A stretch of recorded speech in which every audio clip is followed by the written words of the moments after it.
Gulf മേഖലയിൽ വീണ്ടും യുദ്ധഭീതി പടർത്തിക്കൊണ്ട് കുവൈറ്റിന്റെ വ്യോമാതിർത്തിയിൽ Iran അനുകൂല സായുധ ഗ്രൂപ്പുകളുടേതെന്ന് സംശയിക്കുന്ന ഡ്രോൺ ആക്രമണം ഉണ്ടായിരിക്കുന്നു. കഴിഞ്ഞ 24 മണിക്കൂറിനിടെ കുവൈറ്റ് വ്യോമാതിർത്തി ലംഘിച്ചു കടന്നു കയറിയ നിരവധി ഡ്രോണുകളെ സൈന്യം വെടിവെച്ചിട്ടതായാണ് റിപ്പോർട്ടുകൾ പറയുന്നത്. മേഖലയിൽ നിലനിൽക്കുന്ന അശാന്തിയുടെ പുതിയ അധ്യായമായാണ് അന്താരാഷ്ട്ര നിരീക്ഷകർ ഈ സംഭവത്തെ വിലയിരുത്തുന്നത്.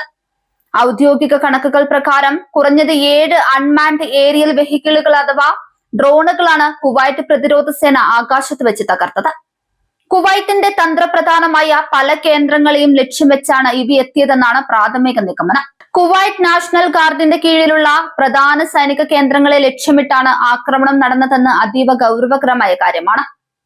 ഡ്രോണുകൾ തകർത്തുവെങ്കിലും അവ പതിച്ചതിനെ തുടർന്ന് ചില കെട്ടിടങ്ങൾക്കും സൗകര്യങ്ങൾക്കും നാശനഷ്ടങ്ങൾ സംഭവിച്ചിട്ടുണ്ട്. ഈ ആക്രമണത്തിൽ കുവൈറ്റ് നാഷണൽ ഗാർഡിലെ ചില ഉദ്യോഗസ്ഥർക്ക് പരിക്കേറ്റതായും റിപ്പോർട്ടുകളുണ്ട്. ഇറാൻ അനുകൂല സംഘടനകളാണ് ഈ ആക്രമണത്തിന് പിന്നിലെന്ന് കുവൈറ്റ് ഭരണകൂടം ആരോപിക്കുന്നു. എന്നാൽ ഈ ആരോപണങ്ങളെ ഇറാൻ പാടെ നിഷേധിച്ചു. തങ്ങൾക്ക് ഈ ആക്രമണത്തിൽ യാതൊരു പങ്കുമില്ലെന്നാണ് ടെഹ്റാന്റെ നിലപാട്.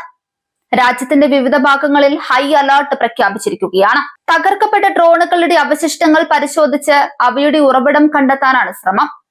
ഗൾഫ് സഹകരണ കൗൺസിൽ രാജ്യങ്ങൾ കുവൈറ്റിന് പിന്തുണയുമായി രംഗത്തെത്തിയിട്ടുണ്ട്. അമേരിക്കയും ഈ സംഭവത്തെ ഗൗരവത്തോടെയാണ് വീക്ഷിക്കുന്നത്.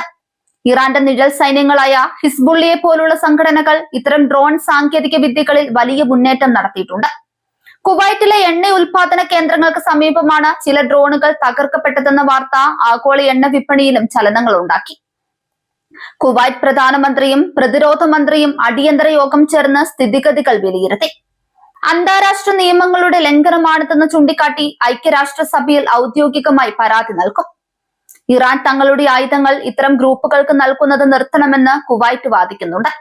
എന്നാൽ കുവൈറ്റിലുണ്ടായ ഈ ഡ്രോൺ ആക്രമണം കേവലം ഒരു അതിർത്തി ലംഘനമല്ല. അത് മേഖലയിലെ മാറുന്ന രാഷ്ട്രീയ സമവാക്യങ്ങളുടെയും വർദ്ധിച്ചു വരുന്ന സംഘർഷങ്ങളുടെയും പ്രതിഫലനമാണ്. അന്വേഷണം പൂർത്തിയാകുന്നതോടെ ഇതിന്റെ പിന്നിലെ ഗൂഢാലോചനകൾ പുറത്തുവരുമെന്നും കൂടുതൽ കർശനമായ നടപടികൾ ഉണ്ടാകുമെന്നുമാണ് രാജ്യം പ്രതീക്ഷിക്കുന്നത്.